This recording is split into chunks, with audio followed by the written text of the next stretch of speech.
복음은 율법을 폐기하지 않고 완성시킨다. 이런 제목으로 말씀을 나누겠습니다.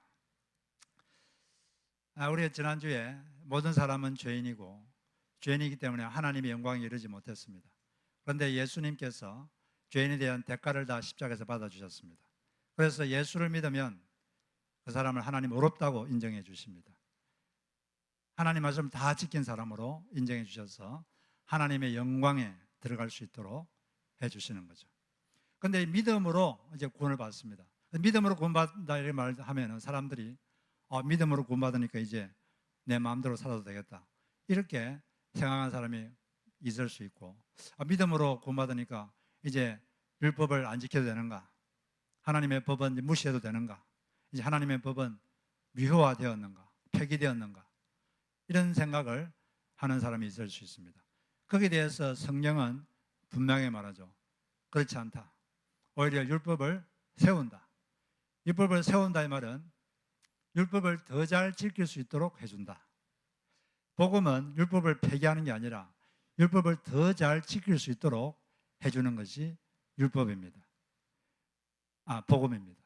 우리 예수를 믿은 사람은 오히려 율법을 더 잘 지킬 수 있게 되는 것이고, 그걸 통해서 율법을 세우게 되는 것이죠. 이걸 예수님께서는 다른 말로 율법을 완성한다, 완전케 한다, 이렇게 표현을 하기도 했습니다. 예수님께서 이런 말씀하신 적이 있는데, 내가 율법이나 예언자들의 말을 폐하러 온 줄로 생각하지 말아라. 폐하러 온 것이 아니요 완성하러 왔다.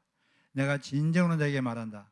천지가 없어지기 전에는 율법은 1.1약도 없어지지 않고 다 이루어질 것이다. 그러므로 누구든지 이 계명 가운데 아주 작은 것 하나라도 어기고 사람들을 그렇게 가르치는 사람은 하늘나라에서 아주 작은 사람으로 일컬어질 것이요, 또 누구든지 계명을 행하며 가르치는 사람은 하늘나라에서 큰 사람이라고 일컬어질 것이다. 하늘나라에서 큰 사람이 되려면 어떻게 해야 된다 그랬습니까? 하나님의 계명을 하나도 빠짐없이 지키고 또 그렇게 가르치는 사람, 그 사람이 큰 사람이다, 이렇게 말했어요. 복음은 하나님의 율법을 세웁니다. 율법을 더 잘 지킬 수 있도록 해주는 것이 복음입니다. 유대인들은 자기가 천지 창조주의 법을 가지고 있다, 이걸 아주 자랑했어요. 너희들은 모르지, 너희들은 하나님이 뭔지도 모르지, 하나님 법이 뭔지도 모르지, 그러면서 막 무시하고 우리는 하나님의 법을 가지고 있다 자랑했는데 지키지는 않았습니다. 지키지는 못했죠. 그러면 무슨 소용이 있어요? 있으나 마나한 거죠. 예를 들어서 한번 어떤 강이 있는데 그 강가에 그 강이 좀 위험해서 정부에서 팻말을 딱 붙여놨어요. 여기에서 낚시하지 마시오. 여기서 낚시하지 마시오. 딱 붙여놨는데 그런데 뭐 너나 나나 할 것 없이 가서 낚시합니다. 다 가서 거기서 낚시해요. 그러면은 그 법이, 사실 법은 여전히 유효하지만 그냥 거의 폐기된 거나 마찬가지죠. 유효하지만 폐기되진 않았는데 폐기된 거나 마찬가지입니다. 있으나 마나한 거죠. 유대인들이 그런 식으로 했어요. 자기들은 하나님의 법을 자랑은 했지만 지키지는 않으면서 지키지는 못했어요. 그리고 또 겉으로만 지키고 우리는 지켰다, 속에는 탐욕이 가득하면서도 이기심이 가득하면서도 제사 잘 드리면 우리는 지켰다 그러고, 또 마음속에는 미움이 가득하면서도 내가 사람을 직접 죽이지 않았으니 나는 살아나지 말라는 계명을 지켰다, 뭐 그런 식으로 해서 하나님의 계명을 어기고 그렇게 했습니다. 그래서 이 하나님의 율법이 폐기되지는 않았는데 그들이 지키지 않았기 때문에 마치 폐기된 것과 마찬가지처럼 됐어요. 이런 상황에서 하나님께서 율법을 지킬 수 있는 것이 되도록 하기 위해서 조치를 취했습니다. 그래서 바로 이 복음이 마련된 거죠. 복음이 마련돼서 예수를 믿어서 죄 문제가 해결되고 어떤 조치를 취하셨느냐? 성령을 보내주셨습니다. 성령을 보내주심으로써 지금까지 지키지 못했던 율법을 지킬 수 있는 것이 되도록 만들어 주셨습니다. 지금까지는 지키려고 했는데도 못 지켰거든요. 그래서 있으나 마나한 것이 됐는데 이제 복음을 통해서 성령이 우리에게 오심으로써 하나님 말씀을, 하나님의 법을 지킬 수 있도록 그렇게 되어 된 것입니다. 성령께서 오셔서 우리에게 두 가지를 하시는데, 첫째는 하나님의 법을 지키고자 하는 욕구를 주십니다. 이걸 지키고자 하는 의욕을 주시는 거죠. 두 번째는 의욕만 주는 게 아니라 그 하나님의 법을 지킬 수 있는 능력을 주시는 것입니다. 그렇게 함으로써 하나님의 율법을 세워주셨어요. 하나님의 율법을 지킬 수 있는 것으로 만들어 주신 것입니다. 그런데 이렇게 된 것은 그냥 갑자기 된 게 아니고 하나님께서 구약 성경에서 거듭해서 약속을 하셨습니다. 그렇게 해주겠다.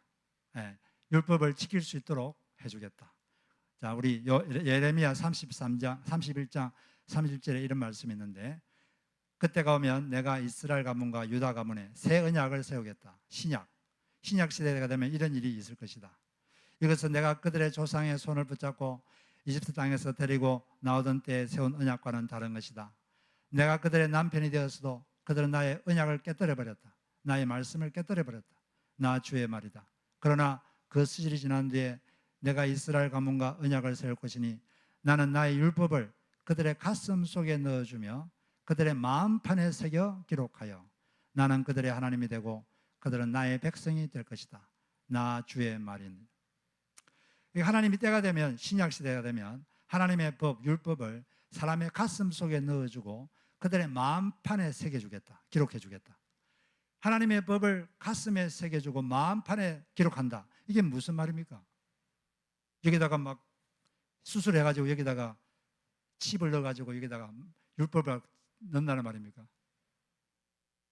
그게 아니고 성령을 마음에 넣어주셔서 그 마음속에 하나님의 법을 지키고자 하는 욕구를 막 일으켜 주시고 그걸 지킬 수 있는 능력을 주시겠다는 거죠. 그래서 마치 이 하나님의 법이 가슴에 기록된 것처럼 그렇게 만들어 주겠다. 그런 날이 올 것이다.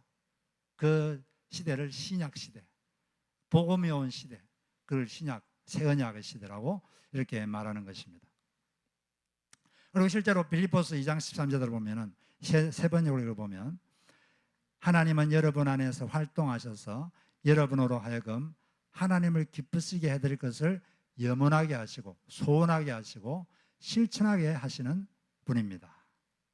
하나님께서 우리 안에서 활동하셔가지고 우리 속에 하나님의 뜻에 따라 하나님을 기쁘게 할 것을 소원하도록, 그런 소원이 생기도록 해주시고, 소원만 생기도록 하는 게 아니라 그렇게 행할 수 있도록 해주신다.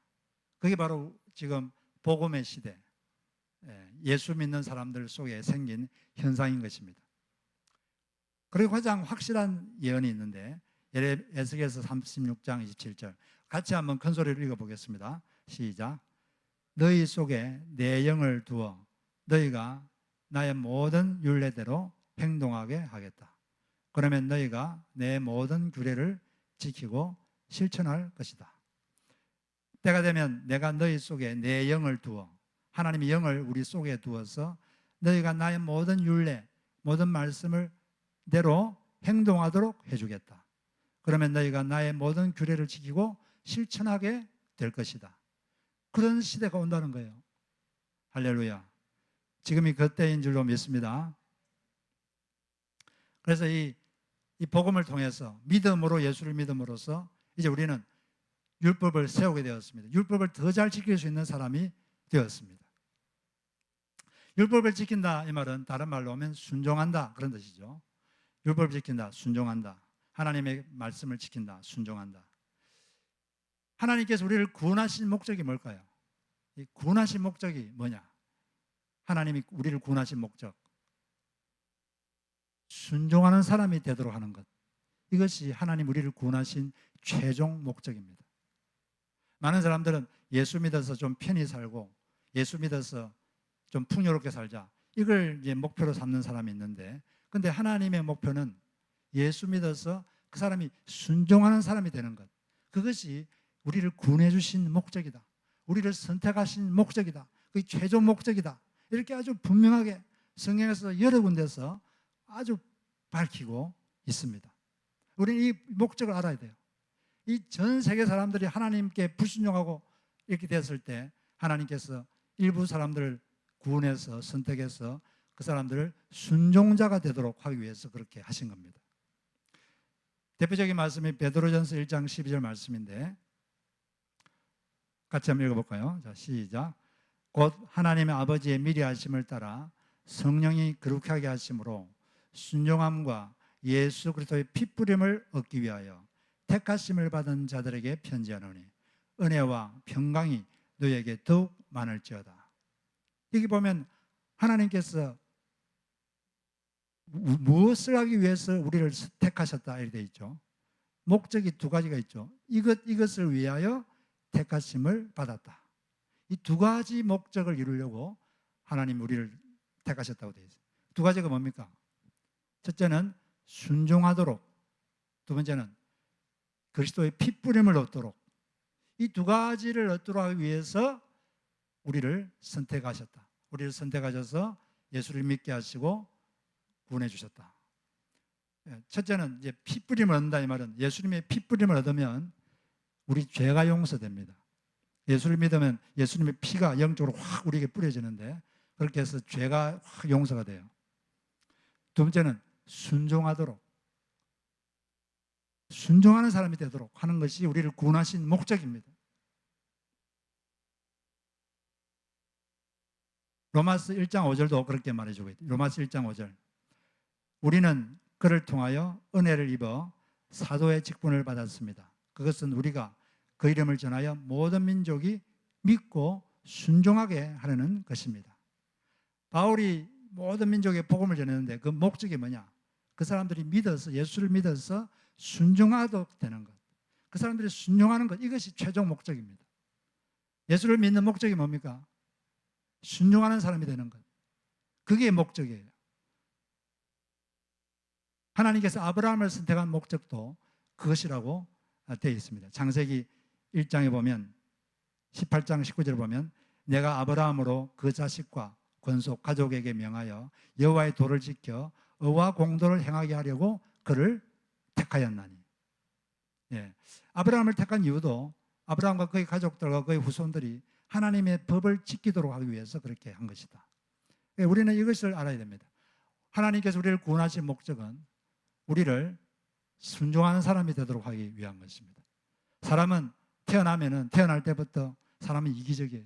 이기적이 되고 또 자기만 알고 자기 잘난 줄 알고 남을 사랑할 줄 모르고 용서할 줄 모르고 그런 자기중심적인 자기 위주적인 그런 삶을 보통 사람들이 삽니다. 그러다가 이 사람이 예수를 믿으면 그때부터 하나님은 목표가 생기는 거죠. 이 사람을 순종하는 사람이 되도록 만들어야겠다. 그런 사람으로 내가 빚어야겠다. 그때부터 하나님의 작업을 시작합니다. 그게 하나님이 예수를 믿는 사람에 대해 가지고 있는 목적이에요. 목표고. 그런데 많은 예수 믿는 사람들은 예수를 믿고 나면은 목표를 하나님과 조금 어긋나게 잡습니다. 내가 예수를 믿어서 좀 어떻게 좀 더 편하게 한번 살아보자. 예수를 믿어서 좀 풍요롭게 한번 살아보자. 하나님하고 좀 목표가 달라요. 그러니까 자꾸 뭐가 어긋나는 거죠. 뭐가 잘 안 맞아요. 뭐가 잘 안 맞습니다. 그런데 하나님께서 이처럼 우리를 순종하는 사람으로 만들기 위해서는 어떻게 해야 될까요? 사람들은 가만히 내버려 두면 그냥 관성의 법칙에 따라 지금까지 살던 대로 삽니다. 사람들은 특별한 일이 없으면 그냥 지금까지 살던 대로 살아요. 그냥 자기 위주로 살고 늘 자기 유익만 구하고 이기적이고 막 자기 잘난 줄 알고 그렇게 그냥 살아요. 이렇게. 그런데 그게 뭔가 방향을 팍 바꾸려면 뭔가 충격이 필요합니다. 그래서 하나님은 가끔 불편함을 줍니다. 불편함 또는 결핍, 충격을 주는 거죠. 고통을 주는 거죠. 가만히 내버려두면 그냥 그대로 사니까. 그래서 가끔씩 우리에게 어떤 결핍이 오고 고통이 오고 또 불편함 이런 것들이 오는 경우가 있는 것입니다. 그 이유는 뭐냐? 우리를 하나님께서 순종자로 만들기 위해서 그런 것입니다. 그래서 우리는 우리 삶 속에 어떤 불편함이 오고 뭔가 결핍이 오고 그럴 때 왜 나한테 이런 일이 생겨? 내가 뭐 남들보다 특별히 잘못한 게 있다고 이래. 그런 식으로 생각할 게 아니고 하나님께서 어떤 영역에서 나를 순종자로 만들기 위해서 이런 일이 일어나도록 허락하셨는가? 이런 질문을 하는 우리가 되어야 될 줄로 믿습니다. 어떤 영역에서 나를 순종자로 만들기 위해서 이런 일이 생겼는가? 이런 질문을 할 때 우리는 더 구원의 목적에 합당한 그런 삶을 살 수가 있게 되는 것입니다. 그런데 우리가 하나님의 율법을 지키려면 율법에는 세 가지 종류가 있다는 걸 알아야 됩니다. 하나님의 율법에는 세 가지가 있는데 첫째는 의식법이 있고, 둘째는 민법이 있고, 셋째는 도덕법이 있어요. 의식법은 뭐냐? 구약에 보면 제사 드리고 절기 지키고 이런 것들이 의식법입니다. 이런 것들은 예수님께서 십자가에서 못 박혀 돌아가실 때 다 성취되었습니다. 그래서 우리는 지킬 필요가 없습니다. 이런 의식법은 지킬 필요가 없습니다. 그 제사를 왜 드렸습니까? 죄인이 어떤 죄를 지으면 그 죄를 용서받으려고 짐승을 성전에 데려와가지고 짐승의 피를 흘려서 그 죄를 씻음받고 이렇게 했죠. 그런데 예수님께서 십자가 위에서 한 번 영원한 효력이 있는 제사를 드렸습니다. 그래서 예수를 믿으면 다시는 그런 제사 드릴 필요가 없는 거죠. 또 제사와 연관된 절기 이런 것들은 우리와 상관이 없는 것입니다. 두 번째는 민법이 있는데 구약시대 때 이스라엘 사람들은 그때가 농경사회, 목축사회였습니다. 그런 사회를 유지하기 위해서 하나님께서 많은 어떤 법들을 만드셨는데 지금 우리는 농사 짓는 게 아니잖아요. 그런 거 직접적으로 연관이 되지 않죠. 그런 법들은 어떻게 해야 되느냐? 그 법에서 원리를 추출해서 그 원리를 지금 현대 우리 사회에 우리에게 적용을 하면 되는 것입니다.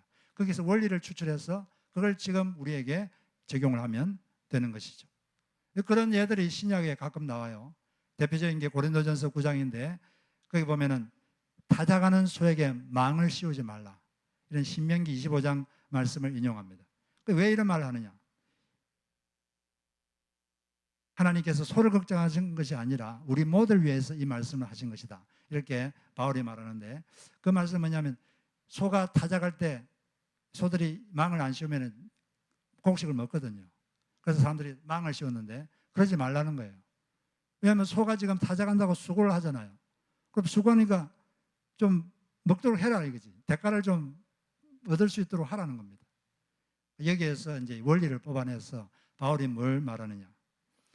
하나님의 복음을 전하는 사람은 복음으로 살 수 있도록 하라. 그런 원리를 조출을 한 것입니다. 그래서 사도 베드로를 위시해서 다른 사도들은 그들이 다 이 복음의 일을 위해 했잖아요. 그래서 하나님이 교회에서 그들의 생활을 서포트했습니다. 그런 이 원리를 여기에서 그 원리를 따가지고 그걸 적용을 시킨 거죠. 그렇지만 바울은 유독 특별하게 그는 스스로 자비량으로 했어요. 왜냐하면 그는 그 권리를 사용하지 않고, 왜냐하면 그가 하는 말이 나는 내가 복음을 전하는 것은 하나님이 나를 시켜서 그런 것이기 내가 복음을 전하지 않으면 나에게 화가 있다. 나는 사명을 받았기 때문에 이 직무를 해야 되기 때문에 나는 안전할 수가 없다. 그래서 그는 복음을 전하는 것으로는 자기가 상을 못 받기 때문에 상을 받기 위해서 그 권리를 자기는 사용하지 않는다. 상을 받으려고 하나님께 그런 말을 한 것입니다. 그래서 우리는 그런 법을 통해서는 원리를 끄집어내서 지금 우리에게 적용시키면 되는 것이죠. 세 번째는 도덕법이 있어요. 도덕법. 도덕법은 그대로 지켜야 됩니다. 그때나 지금이나 똑같습니다. 그대로 지켜야 돼요. 가장 대표적인 게 무슨 법이죠? 십계명. 십계명 그대로 지켜야 돼요. 구약이나 지금이나 똑같습니다. 그대로 지켜야 돼요. 뭐 지키면 하나님 지킬 힘을 달라고 기도를 해야 되는 것이죠. 우리는 매일 십계명을 가지고 자기를 스캔해 봐야 돼요. 내가 이 말씀대로 살고 있는가? 혹시 이 말씀을 어기지 않았는가? 그리고 혹시 어겼으면 회개하고 다시 이 법을 지킬 수 있도록 하는 것이 신약 시대에 예수를 믿어서 구원받은 사람의 올바른 태도인 줄로 믿습니다. 복음은 율법을 더 잘 지키도록 해주는 거예요. 그러면 여기서 질문이 생기는데 그럼 예수를 믿는다고 하는 사람이 지속적으로 불순종하면 어떻게 될까요? 지속적으로 회개하지 않고 자꾸 죄를 지으면 어떻게 될까요? 그걸 어떻게 해석해야 됩니까? 첫째, 진정으로 믿는 사람은 지속적으로 인격화되어 불순종할 수 없습니다. 그게 성서의 진술입니다. 진짜 믿는 사람은 지속적으로 인격화되어 불순종할 수 없습니다. 왜냐하면 그 속에 성령님이 계시고 이 성령께서 그 사람 속에 경건하게 살고자 하는 성향을 주셨기 때문에 그래요. 요한일서 3장 9절 같이 한번 읽어보겠습니다. 시작. 하나님께로부터 난 자마다 죄를 짓지 아니하나니 이는 하나님의 씨가 그의 속에 거함이요 그도 범죄하지 못하는 것은 하나님께로부터 났습니다. 하나님께로부터 난 사람은 죄를 짓지 않는다. 이 죄를 짓지 않는다 여기에는 헬라어 말에는 계속적인 의미가 들어있습니다. 계속해서 죄를 짓지 못한다. 인격화되어 지속적으로 죄를 짓을 수 없다. 왜냐하면 그 속에 하나님의 씨가 있기 때문이다. 이 하나님의 씨는 성령님을 말해요.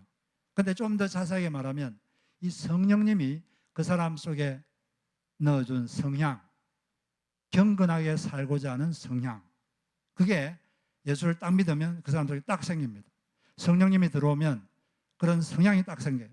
경건하게 살고자 하는 성향이 생기기 때문에 지속적으로 죄를 지을 수가 없습니다.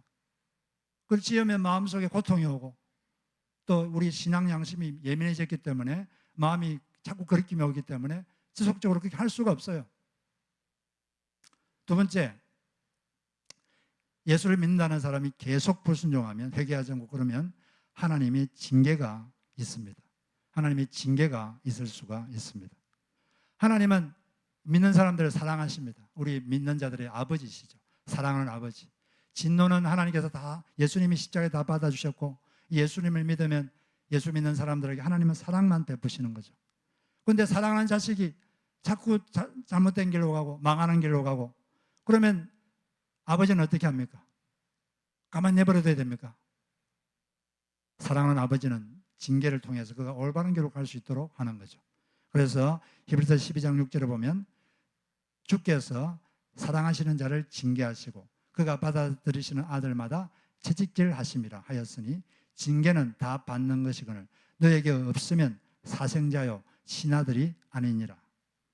징계라는 것은 심판이 아닙니다. 이건 그냥 사랑의 훈육. 우리를 사랑해서 우리가 망하지 않도록 더 잘 되도록 사랑의 동기로 하나님께서 자꾸 지속적으로 불순종하고 회개하지 않으면 하나님의 징계가 있는 거죠. 하나님은 참아주시지만 어느 때가 되면 징계의 손을 들 때가 있습니다. 그러기 전까지 빨리 회개하고 돌아오는 것이 자기에게 좋고 하나님도 마음이 편하죠. 세 번째, 계속 불순종하고 회개하지 않으면 믿음을 잃을 수가 있습니다. 믿음을 잃어버리면 끝이죠. 디모데전서 1장 19절을 보면 믿음과 착한 양심을 가지라. 어떤 이들은 이 양심을 버렸고 그 믿음에 관하여는 파선하였느니라. 그 가운데 후메네아와 알렉산더가 있으니 내가 사탄에게 내준 것은 그들로 훈계를 받아 신성을 모독하지 못하게 하려 함이라. 믿음과 착한 양심을 가지라. 그 양심을 버리면 믿음에 대해서 파선한다리 되어 있는데 파선한다는 게 뭘까요? 무슨 뜻일까요? 파선하면은 배가 가다가 파선하면 배가 완전히 파괴됩니다. 파괴돼서 바닷속에 잠겨버려요. 파괴되는 거죠. 믿음이 파괴된다. 믿음을 잃는다. 양심을 버리면. 그래서 착한 양심을 가져라 이 말은 조금 더 정확하게 이걸 표현하면 양심의 상태를 좋게 유지하라. 좋은 양심을 가져라. Good conscience를 킵해라. 이 양심이란 건 하나님이 인간의 마음에 넣어준 하나님의 법입니다. 이 양심은 영의 기능인데 옳고 그름을 판단하는 기능이 양심의 기능이에요. 뭔가 잘못한 일을 하면 마음에 양심에 거리낌이 있어요. 거리낌이 있고 마음에 양심의 가책이 있습니다. 그걸 통해서 하나님은 우리의 삶을 이끄는 거예요. 그런데 양심의 가책이 있는데 거리낌이 있는데도 계속 불순종하고 그러면 나중에 양심의 기능이 마비돼 버려요. 이걸 화인 맞은 양심. 화인이라는 건 불도장 맞은 양심. 여러분 불도장을 짐승에다가 딱 찍으면 시간이 지나면 아물고 나면은 그 부분이 어떻게 되죠? 굳은 살이 박혀요. 굳은 살이 박혀서 감각이 없어집니다. 무감각. 그것처럼 계속 죄를 짓고 이러면, 계속 회개하지 않고 죄를 지으면 양심이 무감각해져요. 마비돼 버립니다. 그건 그 영의 기능이 점점 약해지다가, 영의 기능이 점점 약해지다가 거의 영이 활동을 못하는 거죠. 그러면 어떻게 되느냐? 믿음도 잃어버립니다. 믿음이란 것은 정신작용이 아닙니다. 이건 영의 작용이에요. 영이 작용해서 믿음이 생기는 거예요. 그런데 계속 불순종해서 회개하지 않아서 영의 기능이 점점 마비되고 점점 약해지다가 거의 완전히 영이 기능을 못할 정도가 됐을 때까지 그러면은 영의 기능으로 인해서 생기는 그런 믿음도 없어버리는 거예요. 믿음도 잃어버리는 것입니다. 그러니까 우리 성도들은 뭔가 양심의 가책이 있으면 빨리 회개하고 돌아와야 할 줄로 믿습니다. 뭔가 거리낌이 있거나 또는 뭔가 가책이 있으면 중단해야 돼요. 빨리 회개해야 됩니다. 그리고 이게 믿음의 파선에도 다시 회복할 수가 있습니다. 그 뒤에 보면은 후메네아와 알렉산더가 그런 사람이었는데 계속 죄를 짓다가 결국 믿음도 파선하고 이 사람을 사탄에게 내준 것은, 그 당시 사탄에게 내준다 이 말은 교회 공동체에서 추방한다 그런 뜻이에요. 그 당시에는 한 도시에 교회들이 다 연합되어 있었습니다. 그래서 교회에서 딱 추방되면 더 이상 교회 보호를 못 받아요. 요즘은 뭐 이 교회 나가면 다른 교회 가면 되지만 그 당시에는 그게 안 됩니다. 교회에서 딱 사도가 추방하면 더 이상 교회 공동체에 못 들어옵니다. 영적 보호를 못 받아요. 그러면은 사탄이 마음대로 그 사람을 공략합니다. 그래서 사탄이 내줬다 이 말은 교회 공동체에서 추방했다. 그러면 막 병이 걸리기도 하고 고통이 오죠. 그럼 이 사람이 이제 고통이 오니까 회개하는 거죠. 아, 이러면 안 되겠다. 그래서 이제 회개하면은 돌아와서 그러면 더 이상 이 사람이 계속해서 하나님을 못 오가지 않도록 되는 거죠. 회개하고 돌아오면 다시 믿음도 하나님 회복시켜 주시고 다시 이렇게 돼서 되는 것입니다. 그래서 하여튼 예수 믿는 사람들이 계속 불순종하고 회개하지 않는 것은 상당히 위험한 거예요. 네 번째, 지속적 불순종은 그의 믿음이 가짜인 증거가 될 수 있다. 지속적 불순종은 그의 믿음이 가짜이라는 증거가 될 수 있다. 야고보서 2장 14절을 보면 내 형제들아 만일 사람이 믿음이 있노라 하고 행함이 없으면 무슨 유익이 있으리요. 그 믿음이 능히 자기를 구원하겠느냐. 이와 같이 행함이 없는 믿음은 그 자체가 죽은 것이다. 가짜다 그 말이에요. 행함이 없는 믿음은 그 믿음이 능히 자기를 구원하겠느냐. 그 믿음, 진짜 믿음은 구원하는데 그 믿음은 못한다. 그 믿음, 그런 종류의 믿음, such faith, 그 믿음은 그 사람을 구원하지 못한다. 그 믿음은 어떤 믿음이냐? 행함이 없는 믿음. 이걸 이제 구체적인 예로 예수님께서 예를 드셨는데 누가복음 6장 46절에 보면 너희는 나를 불러 주여 주여 하면서도 어찌하여 내가 말하는 것을 행하지 아니하느냐.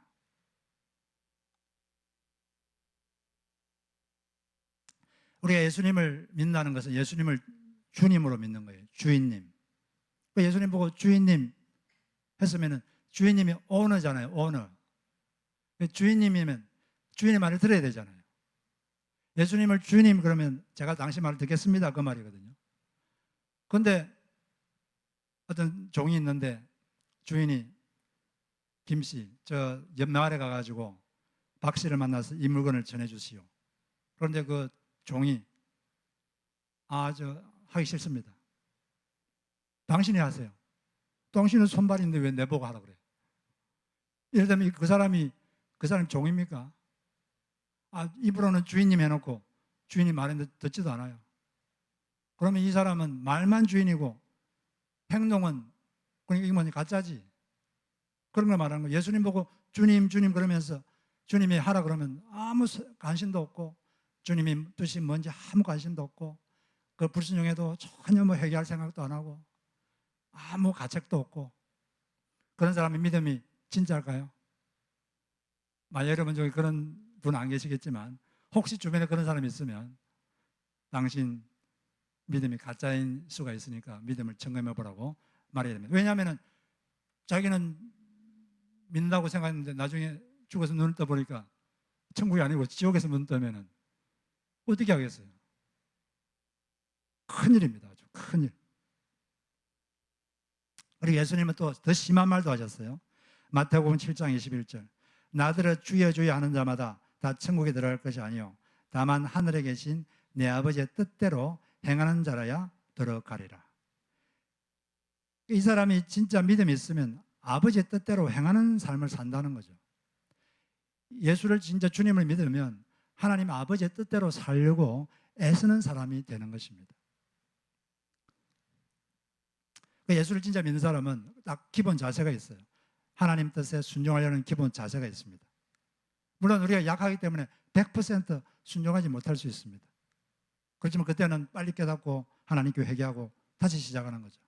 그런데 주님께 회개할 마음도 없고 주님의 뜻에 회개할 순종할 자세도 없고 또 순종하려고 애도 안 쓰고 불순종해도 아무 조치도 취하지 않고 그런 사람은 이 순종하는 기본 자세가 없는 거예요. 그런 사람은 믿는 사람이 아니다. 그게 신약 성서의 진술입니다. 그렇기 때문에 우리는 항상 내가 진짜 아버지 뜻대로 살려고 애를 쓰고 있는가 그걸 한번 점검해 보시고 그게 있을 때 내가 정말 믿는 사람이구나. 내 믿음이 진짜구나. 이걸 우리는 확인할 수가 있게 되는 것입니다. 이 복음은 율법을 더 잘 지킬 수 있도록 해주는 것입니다. 우리는 다른 것보다 십계명부터 지켜야 돼요. 십계명부터. 여러분들이 아침 일어나면 십계명을 가지고 여러분 한번 쫙 스캔해 보세요. 내가 이 말씀을 지켰는가? 우상을 섬기지 말라. 돈이 우상이 되면 안 됩니다. 돈 때문에 돈보다 하나님보다 돈을 더 의지하고 돈을 더 사랑하고 그러면 그게 돈이 우상이 되는 거죠. 그러지 않았는지, 돈 때문에 하나님을 멀리하지 않았는지 그걸 우리가 점검해 봐야 되고 또 하나님 이름을 불명예스럽게 함부로 사용하지 않았는지 그걸 점검해 봐야 되고 그리고 하나님의 안식일 7일 중에서 하루는 하나님의 날입니다. 그날은 어쩔 수 없는 경우를 제외하고 이웃 추구의 행위를 중단하고 예배드리고 또 타인을 섬기고 교회를 섬기는 날로 그날은 지내는 것이 하나님의 뜻입니다. 그리고 부모를 공경하라. 내가 부모를 정말 공경했는가 점검해 봐야 돼요. 살인하지 말라. 미워하는 것도 살인입니다. 용서하지 못하는 것 살인입니다. 살인하면서 이 죄를 지으면서도 아무렇지도 않고 살고 있다면 참으로 이상한 믿음을 가진 사람입니다. 이 계명을 신중하게 생각해야 돼요. 간음하지 말라. 성적 부도덕을 중단해야 됩니다. 불륜, 음란, 혼인관계 외의 성적 행위 일체 물리쳐야 됩니다. 도둑질하지 말라. 흠남해서 남의 명예를 도둑질해서는 안 됩니다. 그 사람이 없을 때 사람들 앞에서 험담하는 건 그 사람의 명예를 도둑질하는 거예요. 그건 하면 안 되는 거예요. 남의 시간도 함부로 뺏어서는 안 되고 남의 기회, 남의 소유를 부당하게 뺏거나 취해서는 안 됩니다. 거짓말하지 말라. 자기 이익을 위하여 사실과 다르게 말해서는 안 됩니다. 남의 것을 탐하지 말라. 내게 없으면 하나님 나한테 안 주신 거구나 하고 그냥 받아들여야 돼요. 내게 주신 것에 감사하고 만족하고 그리고 그는 감사하는 상태에서 최선을 다해서 사는 것 이것이 기독교인의 삶인 줄로 믿습니다. 이렇게 순종하는 자에게 하나님은 축복을 허락하셨습니다. 축복받으려면 하나님 축복하세요 기도하는 게 아니라 순종하면 축복을 준다고 되어 있습니다. 야고보서 1장 25절에 순종하는 자에게 하는 일이 잘 되는 복을 주겠다. 이 하나님의 모든 말씀은 요약해 보면 거룩하라, 사랑하라 그걸로 요약됩니다. 거룩해라, 사랑해라. 그리고 그렇게 하다가 힘들 때는 더 하나님을 신뢰해라. 그런 말씀으로 다 이렇게 추억이 되는데 여러분 이 하나님의 말씀을 지켜서 하나님께 축복받는 여러분 되시기를 바랍니다. 하나님께서 우리를 구원하신 목적은 우리가 순종하는 사람이 되도록 하기 위한 것입니다. 이 순종자가 되도록 하기 위해서 우리를 구원받은 그 순간부터 하나님은 계속 우리를 다루십니다. 우리를 빚으시고 우리가 어떤 면에서 순종하지 못한 게 있는가 잘 점검하시고 성령께서 우리를 도와주고 계십니다. 우리에게 감동 주시고 또 능력 주고 계시기 때문에 그렇지만 저절로 되는 건 아니에요. 우리가 의지력을 발동해서 협력해야 되는 거예요. 그래야지 일이 생깁니다. 쉬운 건 없습니다. 다 의지가 필요하고 노력이 필요한 거죠. 성령님과 여러분들이 협동해서 주님께 순종함으로써 주님께 칭찬받고 또 하나님의 복을 받는 여러분 되시기를 주의 이름으로 축복합니다.